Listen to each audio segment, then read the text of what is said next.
and today I'm going to show how I would read The Tiny Seed by Eric Carle to my toddler and preschoolers. First, before I even read the book, I would take the kids on a picture walk. I would do this on the first day in the week to introduce the story to them before I even read the words.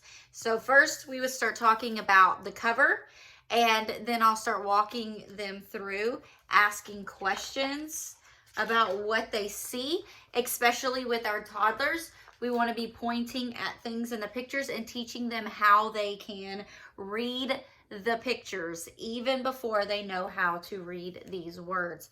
So asking a lot of questions. What is this? What are these? What do you think this is? And going through each page that way. Ooh, what do we see here? And asking questions. Oh, look, those things are here again. I wonder what those are. Oh no, this one caught on fire. And point out that Eric Carle, he just does a fabulous job. I love his illustrations. They are very unique and special to his way and how he does books. And so the next, and maybe the next day or in a couple days, I'll bring the book out and then I would read it. And that's what I'm going to show you now, but I'm going to move the camera so you can see the pictures. And just a reminder that I make these videos not for your kids to necessarily watch, but I make these videos for you just to have a better understanding of specific spots in these books to really pull out that vocabulary, higher level thinking, and all of those kind of things when it comes to reading with early childhood. This is just something I wish I would have had to be able to watch when I was a teacher starting out, because I just had to learn these things through trial and error. So The Tiny Seed by Eric Carle. Wow, look at this beautiful flower. What color is it? Yeah, it has some oranges and some yellows. It makes a little bit of red and pink. Ooh, I love all the little splatters all around. Eric Carle is really cool with the way he makes the pictures in a book. So we looked at the pictures already a couple days ago. Now we're going to read some of the words. See if you guys can help me as I'm reading it and I ask you questions. It is autumn. A strong wind is blowing. It blows flowers, seeds high in the air and carries them far across the land. One of the seeds is tiny. Can you see which one do you think is the tiniest seed? Is that the tiniest seed? No. Is that the tiniest seed? No. Oh, right there. You think that's the tiniest seed? Yeah, I think so too. It was smaller than any of the others. Will it be able to keep up with the others? And where are they going? Where do you think they're going? Yeah, maybe to the store, to someone's house. Great guesses. And look, that must be like wind. One of the seeds flies higher than the other. Which one's the one that's higher? It's the one that we noticed caught on fire. Wow, up, up it goes. It flies too high and the sun's hot rays burn it up. But the tiny seed sails on with the others. Can you see where that tiny seed is? Yeah, here it's still at the very back of the line. This would be the beginning as they're flying on. Another seed lands on a tall, icy mountain. Point to where the tall, icy mountain has a seed on it. Because here's the mountains.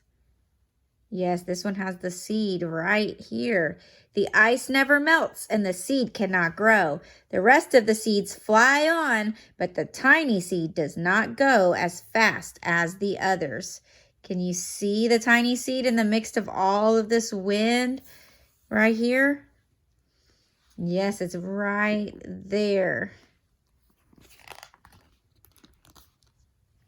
Now they fly over the ocean. One seed falls in the water and drowns. The others sail on with the wind. Can you find the seed that falls in the water and drowns? It's kind of hard to tell. the beautiful green and blue water.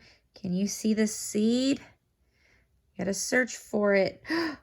There it is. And if it drowns, that means it's gonna sink into the water.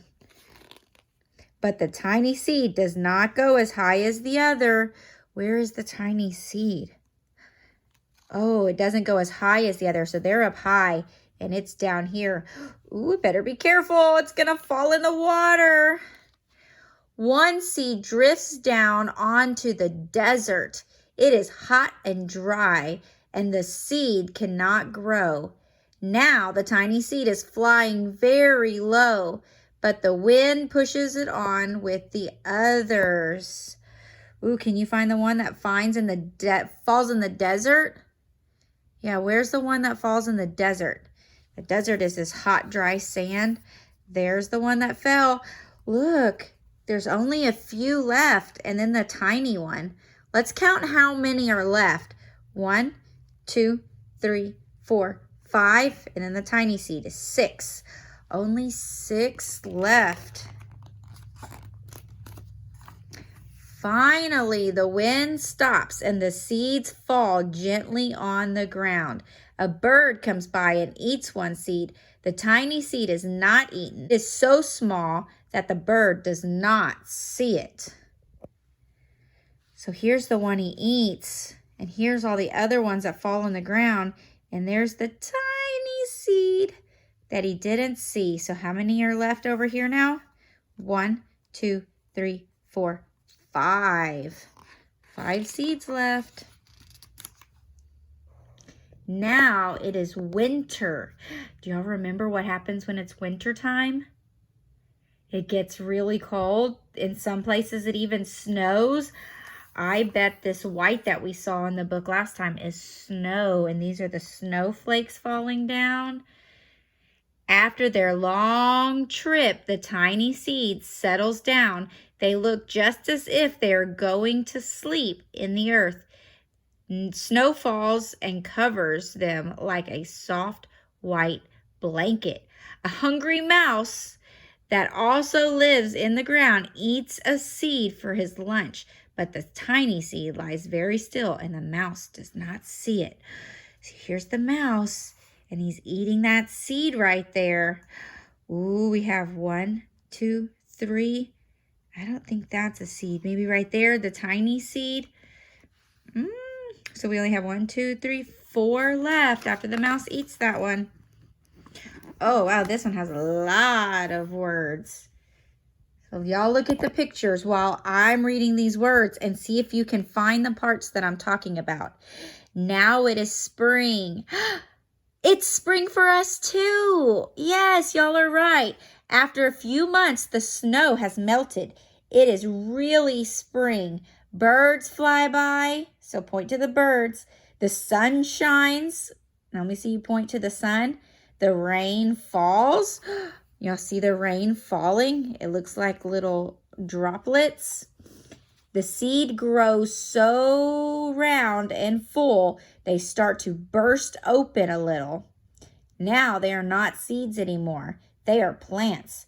First, they send roots down to the earth. These are the roots that are growing out of the seeds. Then their stems and leaves begin to grow up toward the sun and air. There's another plant that grows much faster than the new plants. It is a big, fat weed. Which one do you think is the big, fat weed that's growing faster than the rest? So it's bigger. Yep, you're right. This one right here, it is bigger. And it takes all the sunlight and the rain away from one of the small new plants. And that little plant dies. So which one does it look like it's taking the sun away from? Yeah, this little one right here. So now how many are left? We have 1, 2, 3 that have made it. The tiny seed hasn't begun to grow yet. Hurry! But finally, it too starts to grow into a plant. So that one must be the tiniest seed because it's smaller than the rest. The warm weather also brings children out to play. They too have been waiting for the sun and springtime. One child doesn't see the plant and he runs along. Oh no, he breaks one. Now it can't grow anymore. You see the one he's breaking right here? He's stepping on it and it's breaking off. So I bet this one's the tiny seed with the tiny plant coming out of it. The tiny plant that grew from the tiny seed is growing fast, but its neighbor grows even faster. Before the tiny plant has 3 leaves, the other plant has 7. Let's see which one has 3. 1, 2, 3. So that's for sure the tiny one. And it says this one has 7. Let's count them. 1, 2, 3, 4, 5, 6, 7. Yep. And look, a bud, and now even a flower. So this had a bud and a flower coming off of it. But what is happening? First, there are footsteps, then a shadow looms over them. Then a hand reaches down and breaks off the flower. So now the other one is gone. The boy picked the flower and gave it to his friend. Well, that's very nice of him. It is summer. Now the tiny plant from the tiny seed is all alone. It grows on and on. It doesn't stop. The sun shines on it and the rain waters it. It has many leaves. It grows taller and taller.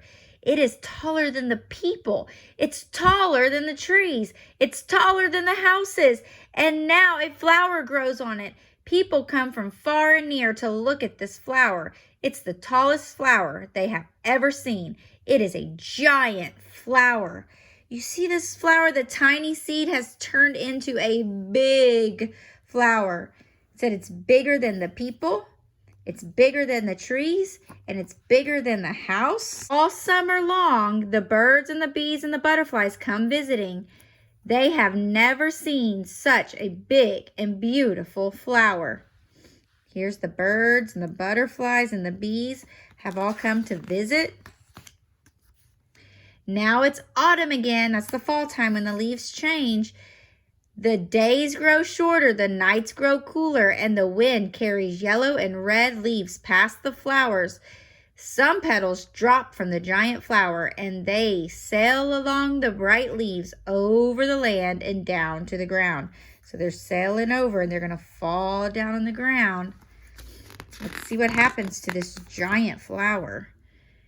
The wind blows harder. The flower has lost almost all the petals.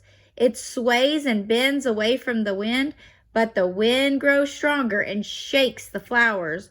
Once more, the wind shakes the flower. Can you put your hand out like this? And can you shake it? Can you make it shake? That's what the wind is doing to the flower. And this time, the flower's seed pods open.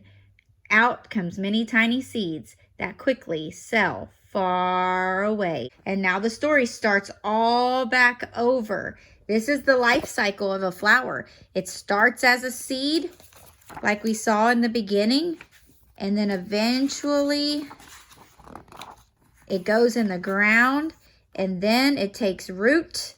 It starts to pop out. It grows bigger and bigger as long as it doesn't get stepped on or picked. And then when the wind blows and the season changes back to autumn, the seeds start to fall off and do the whole thing over again. Now, depending on the age group that you're working with, if you find that they are getting restless midway through, then only ask some of the questions. Don't feel like you have to ask all the questions or count the seeds and do that every single time. We like to read the same book multiple times. So save some of those questions for the next time that you read.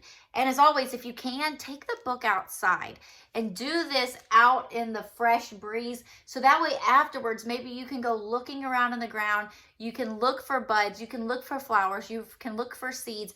You can feel the wind. You can point out the sun and the trees and experience firsthand the things that it's talking about in this book.